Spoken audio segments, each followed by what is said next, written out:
First నాడు పెట్టిన tweet ఇది.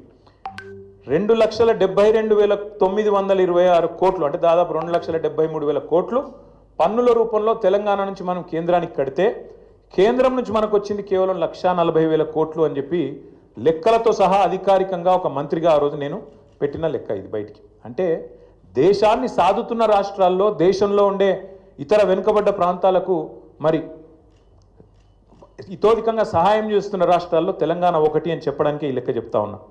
గవర్నమెంట్ అనేది ఒక కంటిన్యూస్ ఇన్స్టిట్యూషన్. ఇంతకుముందు కిరణ్ కుమార్ రెడ్డి గారి నుంచి కేసీఆర్ గారు ముఖ్యమంత్రి అయినారు, ఆ తర్వాత ఇప్పుడు రేవంత్ రెడ్డి గారు అయినారు, రేపు ఇంకెవరో అవుతారు. అట్లే గవర్నమెంట్ ఒకరి నుంచి ఒకరికి అధికారం బదలాయింపు జరిగినప్పుడు ఖచ్చితంగా ఆస్తులు వస్తాయి, అప్పులు వస్తాయి, కంటిన్యూస్ ప్రాసెస్. కాబట్టి ఇవన్నీ కూడా సహజంగా జరగాల్సిందే. కానీ ప్రతి ప్రభుత్వం కూడా ఉన్న ఆస్తులు ఎంత, అప్పులు ఎంత, మన వనరులు ఎంత, మన పరిస్థితి ఏంది, మన ఎట్లా సంపద సృష్టించవచ్చు, ఏం చేయొచ్చు, మన విజన్ ఏంది ఆలోచించుకొని నిర్మాణాత్మక చర్యలు కార్యక్రమాలు తీసుకొని ముంగటికి పోతుంది. కాంగ్రెస్ ప్రభుత్వం కూడా అట్లే చేస్తుందని మేము ఆశించినాం, ప్రజలు కూడా ఆశించినారు. ఇవాళ ఎంత దుర్మార్గం అండి, ఇష్టం వచ్చిన లెక్కలు చెప్తారు.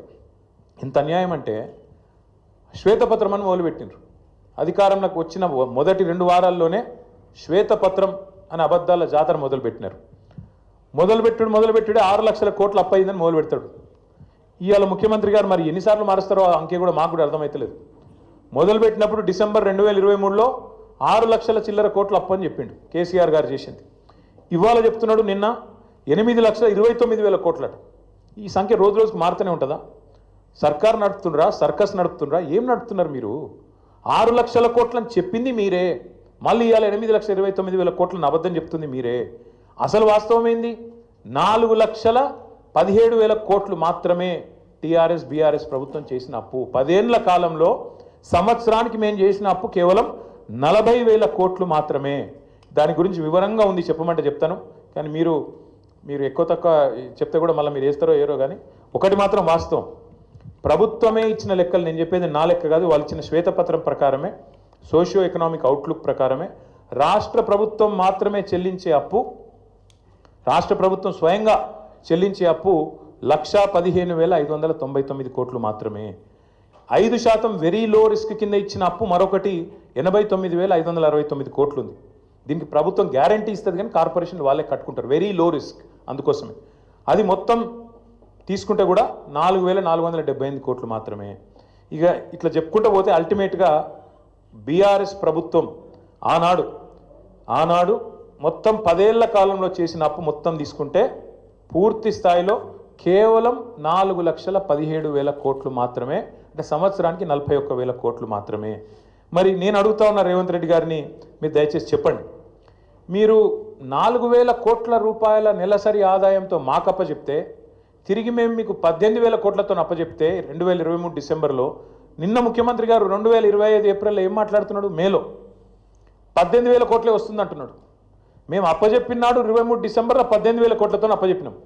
ఇవాళ నువ్వు 25 మేలో నిలబడి మళ్ళీ 18,000 కోట్లనే చెప్తున్నావు. మరి 16-17 నెలల నుంచి నువ్వేం చేస్తున్నావు? నీ ప్రభుత్వం ఏం చేస్తుంది? ఎందుకు ఆదాయం పెంచలేకపోయింది? కేసీఆర్ గారు అప్పచెప్పిపోయిన 18,000 కోట్లు తప్ప రూపాయి అయినా నీ ప్రభుత్వం ఆదాయం పెంచగలిగిందా? ఇది మేము అడుగుతున్న ప్రశ్న. ఇంకొక మాట కూడా మీకు చెప్పాలి, ఎన్ని అబద్ధాలు చెప్తాడు ఈ ముఖ్యమంత్రి అంటే, ఒకరోజు అంటాడు 7,000 కోట్ల అప్పు మితి కడుతున్నా అంటాడు, ఇంకో రోజు 6,500 కోట్లు కడుతున్నా అంటాడు. అసలు వాస్తవం ఏంది? అసలు మిత్తి అప్పు మొత్తం తీస్తే కూడా బడ్జెట్ డాక్యుమెంట్ ఇది, నాది కాదు కవిత్వం. మొత్తం ఈ ప్రభుత్వం చెప్పిన లెక్క ఎంత తప్పు అంటే, రేవంత్ రెడ్డి గారు చెప్తుంది ఎంత పచ్చి అబద్ధం అంటే, ఒకరోజు 6,000 కోట్లని, ఒకరోజు 7,000 కోట్లని మొత్తం చెప్పింది ఒక ఎత్తు అయితే, మొన్న అసెంబ్లీలో మార్చి నెలలో అసెంబ్లీలో గత 14 నెలలలో రేవంత్ రెడ్డి చెప్పిండు, అది కూడా 14 నెలలలో 64,768 కోట్లు కట్టినా అని చెప్పిండు. బయటనేమో 7,000 కోట్లను ఒకసారి, 6,500 కోట్లను ఒకసారి, నిన్న 10,000 కోట్లు నెలకు అని చెప్తాడు. అసెంబ్లీలోనేమో 14 నెలల్లో 64,768 కోట్లు అని చెప్పిండు. అంటే అల్టిమేట్గా ఏంది? ఆయన చెప్పిన లెక్క ప్రకారం అసెంబ్లీలో చెప్పింది నెలకు 4,600 కోట్లు. అది కూడా తప్పే. 6,000 తప్పే, 6,500 తప్పే, 7,000 కోట్లు తప్పే, 10,000 కోట్లు తప్పే, నెలకు 4,626 కోట్లు కూడా తప్పే. ఇది ఆర్బీఐ రిపోర్టు. దీని ప్రకారం నెలకు తెలంగాణ ప్రభుత్వం కడుతున్నది అసలు మిత్తి కలిపి కేవలం 2000 కోట్లు మాత్రమే. ఇది కాగు లెక్క, ఆర్బీఐ లెక్క, ఇదేదో కాకి లెక్క కాదు. ఇంకొక మాట కూడా చెప్తా ఉన్నా రేవంత్ రెడ్డి గారికి, వచ్చే 10 ఏళ్లలో ఎంత కట్టాలి అనేది కూడా మా దగ్గర లెక్క ఉంది. వచ్చే 10 ఏళ్లలో కూడా 2032-33 దాకా ఇది కూడా ఆర్బీఐ లెక్క. ఇప్పుడున్న లోన్లు కింద తీసుకుంటే మొత్తం కలిపి వచ్చే 10 ఏళ్లలో కట్టేది ప్రిన్సిపల్ ఏమో 1,02,000 కోట్లు, మిత్తి 1,64,000 కోట్లు, రెండు కలిపితే కూడా 2,67,000 కోట్లు టిల్ ద ఇయర్ 2032-33. అంటే సంవత్సరానికి ఎంత అవుతుంది? వచ్చే 10 ఏళ్ళు సంవత్సరానికి 26,000-27,000 కోట్లు, ఇంతే తప్ప ఏం లేదు. దీనికి ఏదో జరిగిపోయింది, ఏమో అయిపోయింది అని ఒక దిక్కు అరుస్తారు. వాళ్ళు ఎంపీలు క్వశ్చన్ అడిగినారు పార్లమెంట్లో, తెలంగాణ అప్పుల్లో మునిగిపోయిందట కదా, వాస్తవమేనా? ఇక పార్లమెంట్లో కేంద్ర ప్రభుత్వం ఇచ్చిన సమాధానం ఇది. మొత్తం 28 రాష్ట్రాలు ఉంటే తెలంగాణ 24వ ర్యాంకులో ఉంది. అప్పులు జిఎస్డిపి నిష్పత్తి తీసుకుంటే చాలా ఆరోగ్యకరమైన పరిస్థితి ఉంది తెలంగాణది. 24th ర్యాంక్ తెలంగాణదని చెప్పి కేంద్ర ప్రభుత్వం స్వయంగా పార్లమెంట్లో ఇచ్చిన లిఖితపూర్వకమైన సమాధానం. మరి ఎవరు అబద్ధం చెప్తున్నారు, ఎవరు నిజం చెప్తున్నారు? దయచేసి ప్రజలు కూడా ఆలోచించాలని మేము కోరుతా ఉన్నాం. గడిచిన 10 ఏళ్లలో తలసరి ఆదాయంలో భారతదేశంలో నెంబర్ 1 చేసిండ్రు కేసీఆర్ గారు తెలంగాణ. మాకు అప్పజెప్పిపోయినాడు కిరణ్ కుమార్ రెడ్డి గారు, తెలంగాణ అనే రాష్ట్రం 12వ స్థానంలో ఉండే తలసరి ఆదాయంలో. కానీ మేము దిగిపోయినాడు నెంబర్ 1 స్థానానికి తీసుకుపోయింది కేసీఆర్ ప్రభుత్వం కాదా? అట్లాగే ఆర్థికంగా రాష్ట్రాన్ని పరుగులు పెట్టించి దేశంలోనే అగ్రగామిగా తయారు చేసి బంగారు పల్లెంలో పెట్టి నీకు అధికారం అప్పచెప్తే 17 నెలల కాలంలోనే అస్తవ్యస్తం చేసింది నువ్వు కాదా? అస్తవ్యస్తం చేసినావని ఉత్తగానే అంటలేను నేను. ఒక్క చిన్న ఎగ్జాంపుల్ మీకు చెప్తా. స్టాంప్స్ అండ్ రిజిస్ట్రేషన్ 4 ప్రధానమైన ఆదాయ వనరులు ఉంటాయి ఒక రాష్ట్ర ప్రభుత్వానికి. సొంత పన్నుల రూపంలో వచ్చే ఆదాయం తీసుకుంటే 4 హెడ్స్ ఉంటాయి. ఒకటి స్టాంప్స్ అండ్ రిజిస్ట్రేషన్, అంటే మనం ఫ్లాట్ కొన్నప్పుడు కానీ, ప్లాట్ కొన్నప్పుడు కానీ, ల్యాండ్ కొన్నప్పుడు కానీ కడతాం కదా ప్రభుత్వానికి స్టాంప్ డ్యూటీ, అది. రెండవది వెహికల్ సేల్స్, అంటే బండి కొన్నప్పుడు కట్టే పన్ను. మూడవది నువ్వు రోజు కొనుక్కునే కూరగాయలు కానీ, నువ్వు రోజు కొనుక్కునే పప్పు ఉప్పు కానీ దాని మీద కట్టే పన్ను జిఎస్టీ రూపంలో వస్తుంది ప్రభుత్వానికి. నాలుగవది లిక్కర్ మీద వచ్చే ఎక్సైజ్ ట్యాక్స్. ఈ 4 హెడ్స్ నుంచే మీకు దగ్గర 80% ఆదాయం ఒక ప్రభుత్వానికి వస్తుంది. రేవంత్ రెడ్డి ఎంత గొప్పోడంటే ఈయన వచ్చినాక స్టాంప్స్, రిజిస్ట్రేషన్స్ వీళ్ళు అంచనా వేసింది మేము 2023-24లో కేసీఆర్ ప్రభుత్వం ఉన్నప్పుడు సంవత్సరానికి 14,295 కోట్ల ఆదాయం వచ్చేది. వీళ్ళ ప్రభుత్వం వచ్చినాక వీళ్ళు ఏం చేసిండ్రు? మేము చాలా పెద్ద పోటుగాలం, రియల్ ఎస్టేట్ అంటేనే రేవంత్ రెడ్డి అంటేనే రియల్ ఎస్టేట్ అని చెప్పి 2024-25 సంవత్సరానికి గాను ఒక 4,000 కోట్లు ఎక్కువ వేసుకున్నారు. అంచనా ఎంత వేసారంటే 18,000 కోట్ల పైచిలకు ఆదాయం వస్తుంది రాష్ట్రానికి అని లెక్కలేసిండ్రు. కానీ ఎంత వచ్చింది ఎవరికైనా? 14,000 కోట్లు మాత్రమే వచ్చింది. గత సంవత్సరం కంటే తగ్గింది. ఎందుకు తగ్గింది మరి? ఎందుకంటే మీ తప్పుడు నిర్ణయాలు, మీ తప్పుడు ఆలోచనలు. హైడ్రా పేరుతోని మీరు చేసిన అరాచకం, పేదవాళ్ళ గుడిసెలు గులగొట్టి, పేదవాళ్ళ కడుపుల మీద కొట్టి, లేఅవుట్లలో పోయి బీభత్సం చేసి, నువ్వు మీ అన్నదమ్ములు అడ్డమైన వసూళ్లు చేసి, ఎక్కడ చెరువులు ఉంటే ఎక్కడ బఫర్ అని, ఇక్కడ ఇదని అదని బిల్డర్లను బెదిరించి ముక్కు బిండి వసూళ్లు చేసి పేదవాడి కడుపు మీద కొట్టి ఆఖరికి రాష్ట్రంలో ఇవాళ రియల్ ఎస్టేట్ పూర్తిగా పడిపోయే పరిస్థితి వచ్చిందంటే దానికి కారణం నీ అరాచకపు నిర్ణయాలు కాదా? ఇది వాస్తవం కాదా? స్వయంగా ప్రధానమంత్రి వచ్చి అన్నాడు ఆర్ఆర్ ట్యాక్స్ వసూలైతుంది ఇక్కడ అని, రాహుల్ రేవంత్ ట్యాక్స్. ఇది వాస్తవం కాదా? ఇలా బిల్డర్ దగ్గర స్క్వేర్ ఫీట్కి 200 రూపాయలు వసూలు చేస్తున్నమాట వాస్తవం కాదా? మరి కాదంటే నువ్వు ప్రధానమంత్రి మీద కేసు పెట్టి ఆ మాట అన్నందుకు. ఎందుకంటున్నా అంటే ఇట్లాంటి పనికిమాలిన పనులు చేయబట్టి ఇవాళ స్టాంప్స్ అండ్ రిజిస్ట్రేషన్ తగ్గింది. జిఎస్టీ ఆదాయం కేసీఆర్ గారు ఉన్నప్పుడు 10-12% ఎన్నడూ తగ్గలే. 10-12% గ్రోత్ రేట్ ఎన్నడూ తగ్గలే. GST growth every year on year 10-12% పెరుగుతుండే. కానీ రేవంత్ రెడ్డి వచ్చిన తర్వాత ఒకటే సంవత్సరంలో 0% గ్రోత్ రేట్తో 28 రాష్ట్రాల్లో అట్టడుగున ఉన్నది ఇవాళ తెలంగాణ. ఇది వాస్తవం కాదా? నీ వల్ల ఈరోజు ఈ రాష్ట్రంలో క్రయ విక్రయాలు తగ్గినాయి, జిఎస్టీ పడిపోయింది. ఈ గణాంకాలు వాస్తవం కాదా?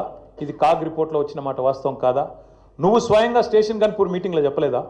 71,000 కోట్ల ఆదాయం తగ్గింది, రాబడి తగ్గింది రాష్ట్రానికి, నువ్వే చెప్పలేదా? అట్లాగే మీరే వెహికల్ సేల్స్లో కూడా నెగిటివ్ గ్రోత్ రేటు. ఒక లిక్కర్ మాత్రం పెరిగింది, మిగతా అన్ని తగ్గినాయి. వాస్తవం ఏంది? ఎందుకు జరుగుతున్నది ఇది? ఒక కుటుంబ పెద్ద నిజంగా మన ఇంట్లో సమస్య ఉంటే కూడా కడుపులో పెట్టుకుంటాడు, కాపాడుకుంటాడు, 4 గోడల మధ్యలో మాట్లాడుకుంటారు. కానీ బజార్లో పడి మా రాష్ట్రం దివాలా తీసింది, మా రాష్ట్రం సంకనాకిపోయింది, మా రాష్ట్రం పూర్తిగా ఎయిడ్స్ పేషెంటు, క్యాన్సర్ పేషెంట్ అని ఎవడన్నా మాట్లాడతాడా? This is the intellectual bankruptcy of Congress party.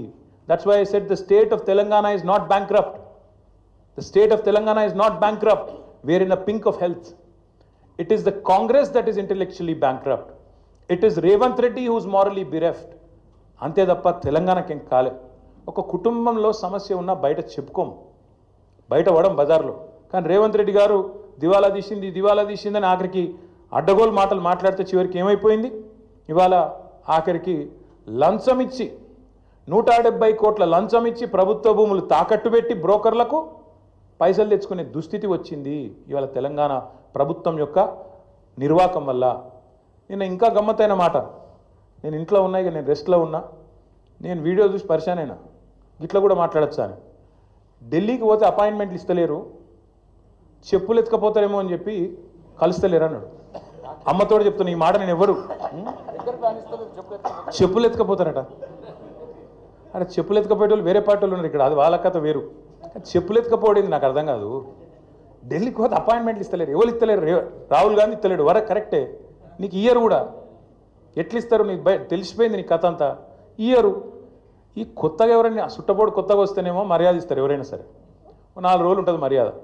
ఇక కానీ నువ్వు వచ్చేదేమో ఢిల్లీకి నీ పని మీద వస్తావు, మీ మూటలు మోసుకపోయేందుకు 40, 42, 43 సార్లు పోతుంది ఇప్పటికీ. అందులోనట ఈయన ఎకానమీ క్లాస్లో పోతుండట. బా ఫోటోలు మొత్తం బయట పెడతాం, ప్రైవేట్ ఫ్లైట్లు, బిజినెస్ క్లాసులు, మీ ట్రిప్పులు మొత్తం ఫోటోలు బయట పెడతాం, సోషల్ మీడియాలో ఇప్పటికీ తిరుగుతున్నాయి, మళ్ళీ పెడతాం. అరే గింత అన్యాయం మాటలు మాట్లాడతారు. 43 సార్లు ఢిల్లీకి పోతివి, 43 పైసలు లేకపోతివి, ఏముంటుంది ఇజ్జత్ నీకు ఢిల్లీ మార్కెట్లో? వీడు ఊకొత్తాడు పోతాడు, ఎందుకు ఇవ్వాలి మీకు అపాయింట్మెంట్? ఇస్తలేరు, ఏం చేయాలి మరి? నువ్వు మూటలు మోసేందుకు వస్తున్నావు ఢిల్లీకి, రాహుల్ గాంధీకి మూటలు ఇస్తేందుకు వస్తున్నావు, మొదలు మర్యాద ఉంటుంది. ఇక ఆఖరికి దొంగలెక్కనే చూస్తారు. వాస్తవం ఏంది? కేసీఆర్ గారేమో అప్పు చేస్తే 4,17,000 కోట్లు 10 ఏళ్లలో, సంవత్సరానికి 41,000 కోట్లు అప్పు చేస్తే కేసీఆర్ గారు ఏం చేసిండ్రు? ఒక్కొక్క ఇటుక పేర్చుకుంటా రాష్ట్రానికి శాశ్వతంగా పనికొచ్చే నిర్మాణాలు చేపట్టిండు. మరి మీరేం చేస్తున్నారు అంటే, ఒక్క ఇటుక పెట్టినవా ఎక్కడన్నా? ఒక ఇందిరా మిల్లు కట్టినవా? ఒక కాలువ కట్టినవా? ఒక ప్రాజెక్టు కట్టినవా? హైదరాబాద్లో ఒక కొత్త బిల్డింగ్ కట్టినవా? ఏవిలో ప్రజలకు పనికొచ్చి ఒక పని చేసినావా? చేయలే. మరి నేను ఇంకొక మాట అడుగుతున్నా, ప్రజలన్నీ గమనిస్తున్నారు. రాష్ట్రమేమో దివాలా తీసిందంటావు, రాష్ట్రం దివాలా తీసిందని దివానా మాటలు మాట్లాడతావు. మరి మీ కుటుంబం ఆస్తులు ఎట్లా పెరుగుతున్నాయి? అనుముల రేవంత్ రెడ్డి గారి కుటుంబం ఆస్తులు ఎట్లా పెరుగుతున్నాయి? నువ్వు అదన్నా చెప్పు సీక్రెట్ మాకు. మీరు ముఖ్యమంత్రి కాగానే మీ అనుముల ఫార్ములా సీక్రెట్ సాస్ ఏదైతుందో అదేదో మా ప్రభుత్వానికి మొత్తం ప్రజలకు కూడా చెప్తే మంచిది కదా. ముఖ్యమంత్రి అయిన 6 నెలల లోపలనే మీ అన్న అనుముల జగదీశ్వర్ రెడ్డి గారు 1000 కోట్ల పెట్టుబడి పెడతా అని మీతో ఒప్పందం కుదుర్చుకుంటాడు. స్వచ్ఛ బయో అనే కంపెనీ వస్తుంది, 1000 కోట్ల పెట్టుబడి పెడతాను ఆయన కట్టుకొస్తాడు. మీ అల్లుడు వెంకట నరసింహారెడ్డి అనుకుంటే ఆయన పేరు, ఇంకేదో ఉన్నది పేరు, ఆయన కొన్ని వేల కోట్లతోని ఫార్మా కంపెనీ పెడతా అని చెప్పి లగచర్లకు వస్తాడు. దానికోసం నువ్వు మళ్ళీ అక్కడ మీ కొడంగల్లో రైతుల భూములు గుంజుకుంటావు. ఎక్కడికి వెళ్ళి వచ్చినాయి 1000 కోట్లు? మీ అన్నకు, మీ అల్లుడికి. మీ అల్లుడు వారి తండ్రి మీ వియ్యంకుడు మొన్ననే కదా, ఎక్కువ రోజులు కూడా కాలే, మీ వియ్యంకుడు మొత్తంగా అప్పుల్లో ఉండే కంపెనీ మొత్తం అప్పు రైట్ ఆఫ్ అయిపోయింది. మీరు అధికారంలోకి రాగానే మీ వియ్యంకుడు కంపెనీ యొక్క అప్పులన్నీ రైట్ ఆఫ్ అయిపోయినాయి కేంద్ర ప్రభుత్వం దయతోని. మీ జూబ్లీ హిల్స్ ప్యాలెస్ ఏదైతే ఉన్నది, ఇలా రేవంత్ రెడ్డి గారు ఎక్కడి నుంచి అయితే వర్క్ ఫ్రమ్ హోమ్ చేస్తున్నాడో 3 ఇంతలు పెరిగింది. పెద్దమ్మ గుడి దాకా వచ్చిందట, కొద్దిగా అయితే యువతలకు వస్తుందేమో. 2000 ఎకరాలు కొన్నాడు 4th సిటీ దగ్గర. మొత్తం వెల్దండ నుంచి మొదలు పెడితే 4th సిటీ దాకా 2000 ఎకరాలు వీళ్ళ బినామీలు, వీళ్ళ కుటుంబ ఆస్తులు పెరిగినాయి. 10 లక్షలు కూడా పెట్టుబడి లేని నీ బామ్మర్ది సృజన్ రెడ్డి 1137 కోట్ల కాంట్రాక్ట్ వచ్చింది. నీ అల్లుడు ఆస్తి పెరుగుతుంది, నీ బామ్మర్ది ఆస్తి పెరుగుతుంది, నీ కొండలరెడ్డి ఆస్తి పెరుగుతుంది, తిరుపతి రెడ్డి ఆస్తి పెరుగుతుంది, నీ వియంకున అప్పులు రైట్ ఆఫ్ అవుతాయి, నీ ఇల్లు 3 ఇంతలు పెరుగుతుంది. కానీ రాష్ట్రం మాత్రం సంకనాకిపోతుంది, దివాలా అయిపోతుంది. ఎట్లయితుంది మరి ఇది? అందుకే మేము అంటున్నాం, ఈ సీక్రెట్ ఏందో చెప్పండి మాకు కూడా, రాష్ట్రానికి చెప్పండి. మీ అన్నదమ్ములు, మీ కుటుంబ సభ్యులు, వాళ్ళ అప్పులు, వాళ్ళ ఆస్తుల గురించి కూడా చెప్పు. ఎట్లా పెడుతున్నారు సడన్గా పెట్టుబడులు పెద్ద ఎత్తున? అవి కూడా బయట పెట్టు. తెలంగాణ ఆస్తులు తగ్గుతున్నాయి ఎట్లా, అనుముల కుటుంబం ఆస్తులు పెరుగుతున్నాయి ఎట్లా ఖచ్చితంగా చెప్పాలి. కేసీఆర్ గారు తెచ్చిండు, ఎస్ 4,17,000 కోట్ల అప్పు తెచ్చిండు. ఏం చేసిండు కేసీఆర్? ఒక కాళేశ్వరం కట్టిండు, శాశ్వతంగా తెలంగాణకు కల్పతరువు లాంటి ప్రాజెక్టు కట్టి తెలంగాణను పంజాబ్ కంటే హర్యానా కంటే ముంగట నిలబెట్టిండు. వరి ధాన్యం ఉత్పత్తిలో నంబర్ 1 చేసిండు భారతదేశంలో కేసీఆర్. 90% పాలమూరు వలసల జిల్లాగా పేరుపడ్డ పాలమూరు రంగారెడ్డి ఎత్తిపోతల పథకాన్ని 90% పూర్తి చేసి ఒక పంపు కూడా ఆన్ చేసి మీ చేతిలో పెట్టిండు. 17 నెలలైంది, ఆ మిగతా 10% కూడా పూర్తి చేయలేని అసమర్థుడివి నువ్వు.